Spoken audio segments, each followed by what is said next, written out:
So we got Kevin in New York. Pronouns are he, him, and he wants to talk about the textual criticisms from biblical experts. What do you got for us, Kevin? Hey, you guys. Thanks for taking my call. Of course. Just like I brought it to the call screener, I have criticisms about what biblical scholars have admitted about the Bible.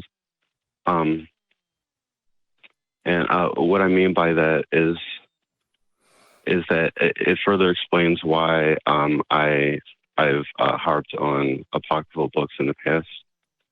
And I'm basically trying to bring up the point on how I believe that the Bible endorses other books.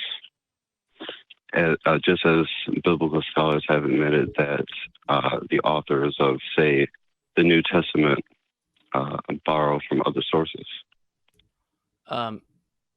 My first thing that I think of, and maybe I don't know if this is the same route Matt would want to go, but if you're saying it directly kind of relays to you that you should go look at other books, right?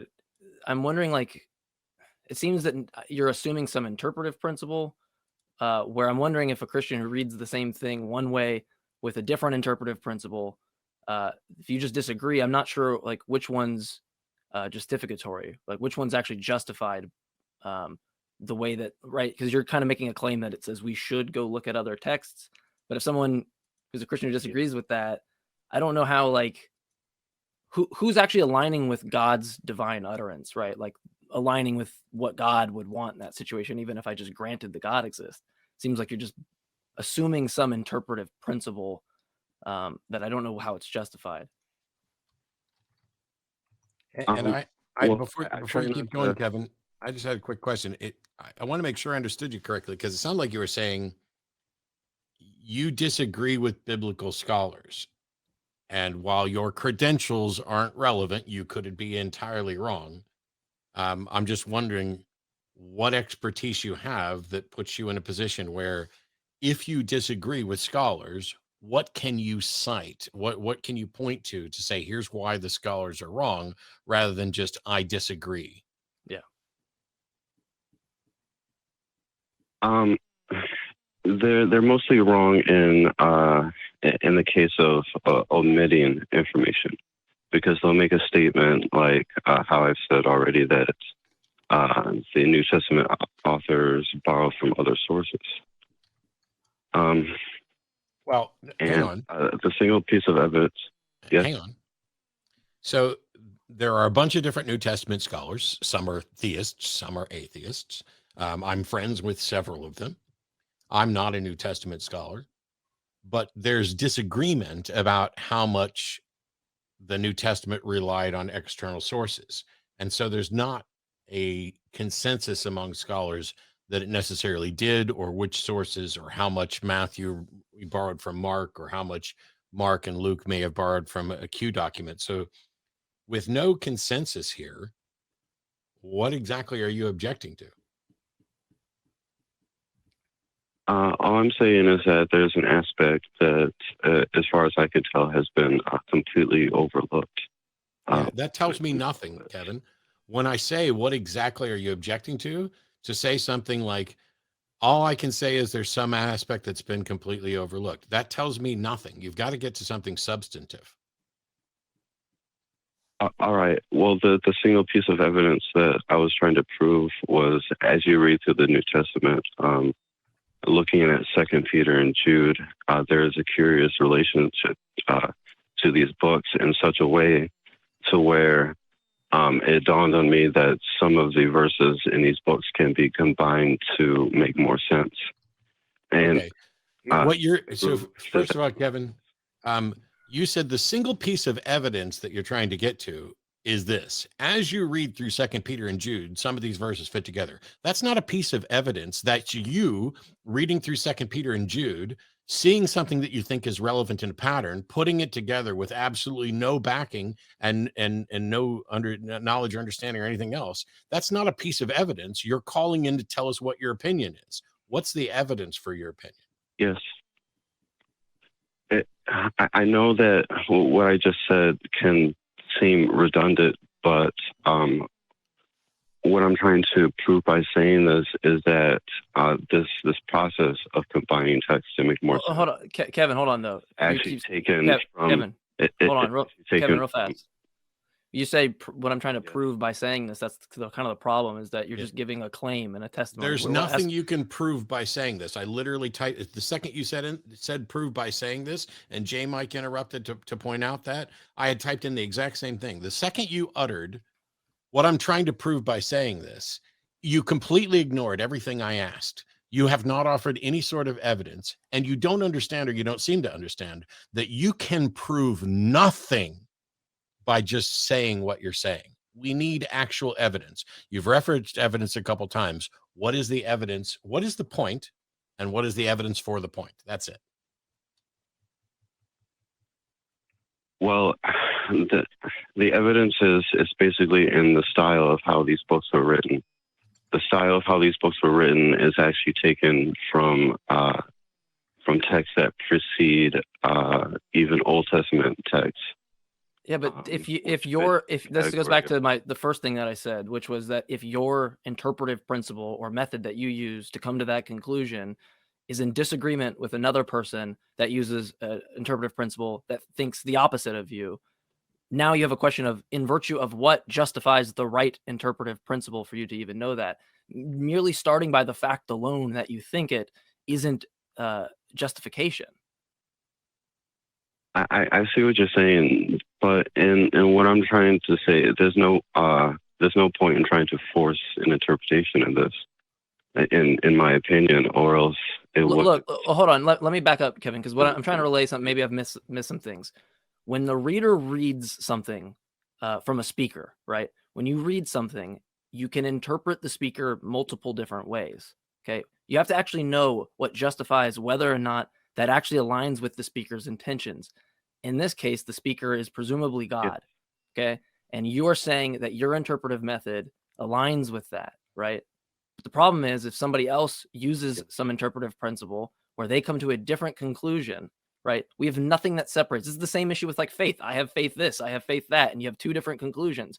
You have to have something new introduced to the situation that will actually separate just the conjecture as actually something that's indicative of aligning with God's utterances in this case. And from my perspective, I don't think you have access to it. It's just going to be starting from that fact alone. I don't want to remotely saddle Kevin with I don't want to, no, Kevin, stop. I don't want to saddle Kevin with necessarily saying this is based on God or what God says, because no matter whether the book was inspired by God or not, it was written by men. And so the bulk of New Testament scholars, you mentioned 2 Peter and Jude. The bulk of New Testament Christian scholars think that 2 Peter is not something written by Paul. They think it's a pseudepigraph. And one of the reasons for that is that 2 Peter seems to rely on Jude. And so if 2 Peter is relying on Jude, the fact that you found connections between 2 Peter and Jude has already been established by New Testament scholars. Well, yes, but it also cannot be admitted. It must be admitted that Jude itself is also quoting from apocryphal texts, such as the Book of Enoch. What? No, not necessarily quoting from it. Jude was written, right now, scholars think that Jude was written by a Jewish Christian because of its knowledge of things like the ascension of Moses and the Enoch apocalypse and things like that. That doesn't mean it's copying from it. It just could be familiar with it. I appreciate the fact that you found connections and other stuff, but the way to demonstrate that is to go get with other scholars, talk about the methodology, and claim that you think that Jude and Peter are both borrowing from older books. But until you can come close to doing that, no offense, Kevin, but I'm beyond bored, because New Testament scholars already recognize that 2 Peter is a pseudepigraph that relies on Jude, and that Jude's author knew stuff, but whether or not if you want to make the case that the author of Jude copied stuff from the Book of Enoch, okay, so what? At the end of the day, let's assume you're right, Kevin, and the author of Jude, who's an unknown, copied from Enoch. So what? That doesn't get us anywhere with regard to proving a God. It doesn't get us anywhere with regard to proving any of it's true. You're just sitting here doing some intellectual masturbation about books in the Bible, and you can't get to anything substantive about whether or not they're true. Well, no, I know that if I were to go out and discuss this with other Christians, this would be something that I would definitely argue with them about. But what I've realized is a lot of interesting points that I've taken from these other books, such as historical accounts, such as during the time of Jesus, the Roman Empire was extending its influence over. Kevin, I'm no longer interested in a book report. I'm no longer interested in a book report or your opinions on which books relied on which books. Kevin, I would like for you to defend a notion of a belief in a God and not just tell us what you think about the book from an academic standpoint. Well, it leads me closer to thinking that these people were real, because what I was basically trying to say. No, Kevin, it doesn't make any difference to me. Of course, books were written by real fucking people. Well, yeah. What I'm trying to get at is that there was a law during the times of Jesus imposed by the Roman Empire that everybody should register in the area that they lived in. And from a historical account, this leads back to the identity of who Jesus's grandparents were. No, it doesn't, Kevin. No, it doesn't. You can't. There's no demonstration that Jesus even existed or what time that he existed. And so, getting to you being convinced that the authors of books were real, I have no doubt that there were real authors of books. But the fact that Peter borrowed from Jude and Jude borrowed from James, and James may have known stuff about Enoch. All of that is really great if you want to be a New Testament scholar, but I don't. I want to know whether or not a fucking God is real, and I'm tired of wasting time on this.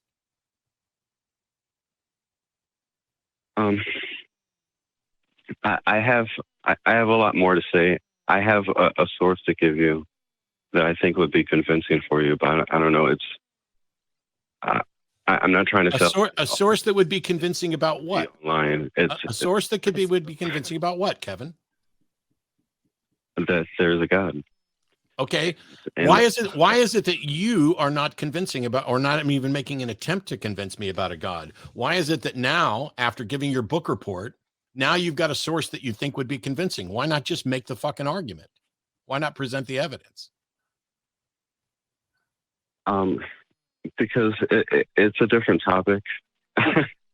Okay. And I am trying to be convincing, but Kevin, though, I know, but you call a show where people aren't convinced of the book that you think is true, and you think by citing like consistency, or tying up consistency issues, or what some book tells you to put in conjunction with another book, like as if that would epistemically justify the belief in the first place. Like you can have.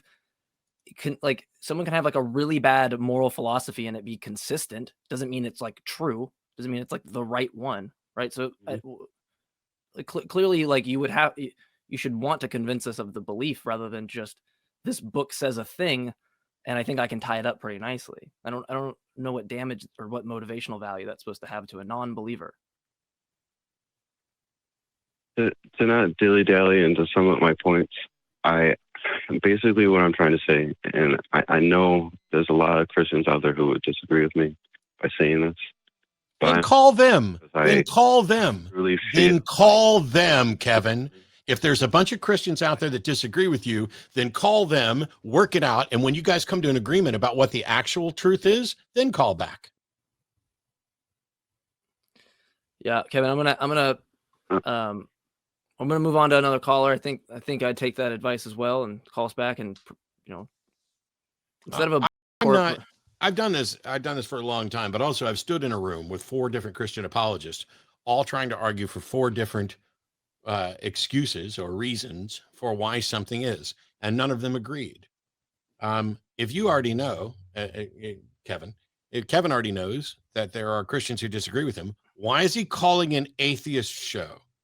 to talk about something that neither of us, well, I don't want to necessarily speak for Mike, but I don't give a flying fuck about whether or not one biblical author copied from another, because that is completely unsurprising. What would be surprising for me is if you could demonstrate that none of them copied off of any of the others, that none of them were relying on the stories they heard, that all of them were in fact directly inspired by a God.